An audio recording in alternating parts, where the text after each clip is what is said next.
Hey there, it's Tom Corson-Knowles, and right now we're going to talk about how to write a non-fiction book by speaking it. So what you're going to learn now is how do you write a book without actually being the writer, without actually sitting down at a computer and writing down for hours and hours and hours and creating the final version of your book. Well, there are some really easy ways to do it, and I've created a simple system that I've used and taught to my clients that's worked really, really well that you can use to write a book without actually having to sit down and writing, just by speaking it. So how this generally works is most of the time what you'll do is you'll record some audios of you talking about your book, what you want in it, the ideas, the solutions, all the things that are in your book that you want to be included in it. You're going to record all that either by having someone interview you or just by you speaking like I am right now. And you're going to send those audio files to either a transcriber who will then transcribe them into a text, and then you can edit that text and turn it into your book. Or the even easier way to do it, which will cost a little bit more, is to hire a ghostwriter. Then you send the audio recordings to the ghostwriter, and they will write the book for you.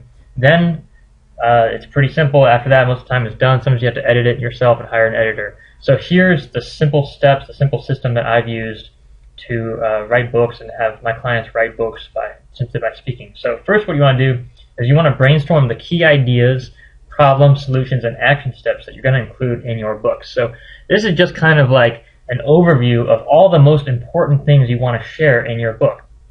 So what I do is I take a notebook, I sit down in my room, I lock the door, make sure I'm totally alone, no interruptions, no phone calls, nothing to distract me, and I sit down for 10-15 minutes and just ask myself, when someone's reading this book that I'm going to create, what do I want them to come away with? What is the most important ideas and concepts and things that I want to share with people in this book?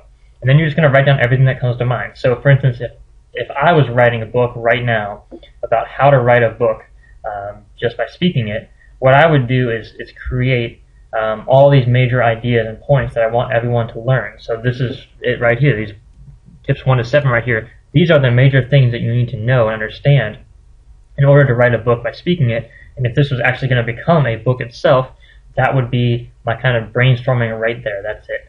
Next, what you want to do is you want to create a chapter outline.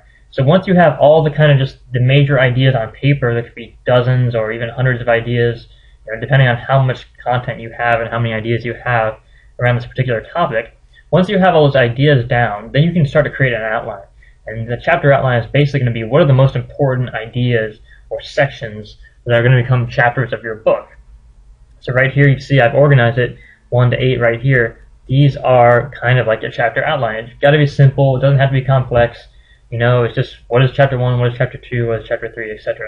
Really simple chapter outline. Once you've created the chapter outline, then you need to create 4 to 6 questions per chapter. Now, the amount of questions you use is totally can change from chapter to chapter. It can be more than 6, it can be less than 4. It just depends on you and also how much you like to talk. So if you're just a person who someone can ask you one question about your subject of expertise and you can go on talking for hours and hours, then you might only need one question per chapter.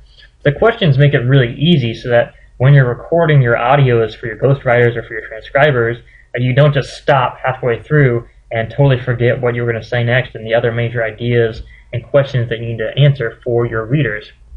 Because remember, when you're writing a nonfiction book, what you're really doing is you're creating solutions to your readers' problems.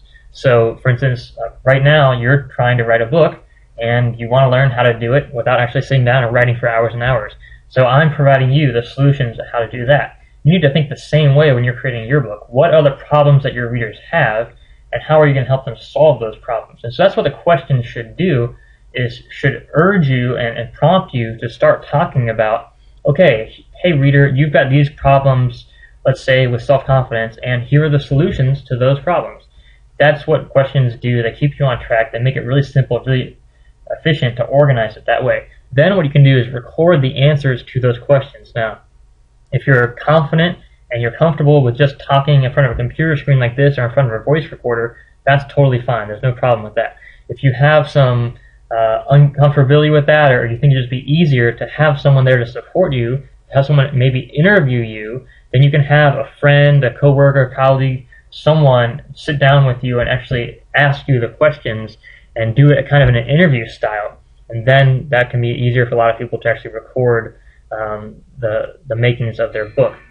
Now, the other really cool thing you can do if you record it as an interview is you can actually take those interviews, whether it's a video or just an audio, and you can turn those interviews into a podcast show. You can turn those into an actual digital product or training program as bonus content. You could have that bonus content available for the readers of your book, or you can even sell it as part of an online training package or some kind of course, or even turn them into a CD home study program about your topic for your readers and for your audience. So there's a lot of things you can actually do with those interviews beyond the book to actually create products and make money from that content that you're creating. Now, that's a really cool idea, and that can make you a lot of extra money as well in addition to the book. Now, after you get the book back from your transcribers, your ghostwriters, you send it to them, give them some time to finish it.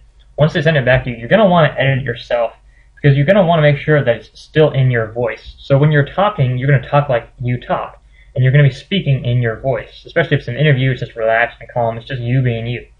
But when you have a writer or someone else write the book for you, then they're generally going to write in their voice unless they're really well trained and they really listen to you very well and kind of write in your voice. But sometimes they'll say things that just don't sound like you and don't come across as you would come across if you were writing it. So it's good to just read over the book and make sure it really sounds like you. Make sure it's your book. I mean, this really is your book, even though you're not sitting down for hundreds of hours and writing it yourself.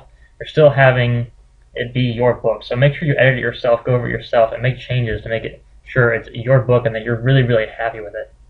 Now, finally, you're going to want to hire a professional editor as well. So you need someone to do proofreading. There's a typo right there. I can proofread that. So you're going to want to have someone to do proofreading for you.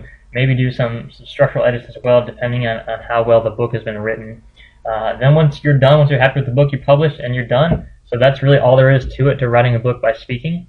And just to give you some examples here of what the questions should look like for those of you who aren't quite sure how to structure it. So when you do your outline, you're going to have your chapter. So let's pretend that brainstorming key ideas, problem solutions, and action steps is a chapter of this book, this fictional book that I'm writing, right? So you would ask yourself questions for the interview or for the recording, just simple questions like, how do I decide which ideas I should include in the book? And what does the reader get from reading a nonfiction book? So the answer to the first question is, how do you decide which ideas you should include in your book? Is, decide based on what are you excited to write about, what are you excited to share about, and what does the reader really need to know and need to learn in your book. You want to think about, when the reader's done reading your book, what are they going to come away with? Because if your book, let's say your book is 200 pages long, well, they're not going to remember 200 pages of information, but they might remember 1 or 2 or 3 really key ideas from your book that can change how they live their life in the future. So you want to understand, okay, what are these key ideas I want to share that are really going to change my reader's life? And the second question, what does the reader get from reading your nonfiction book? What they're really getting when they read your nonfiction book is they're getting solutions to their problems. So readers don't care about, let's say you're an academic and you've done so much research on your field. Well, readers don't really care about all those little studies that you've done and all the research in the field and all those different findings. They don't care about those little details. What they care about are the major ideas, the major concepts, the major solutions to their problem they're going to remember. Because no one's going to remember some, little piece of data or some, idea from some scientific study that was done 40 years ago. What they're going to come away with from your book are ideas and things that are going to change how they live their life and how they think about the world after they're done reading. So you really want to focus in your book on those major concepts. Now, this might seem so obvious, but so often, you'll read a nonfiction book these days that's 450 pages long, and it's like 90% about academic research and statistics and all this stuff, and you only really learn like 1 or 2 ideas from the entire book. So it takes days and days and days to read the book, and you're only really getting 1 or 2 really important ideas that you actually remember and can use.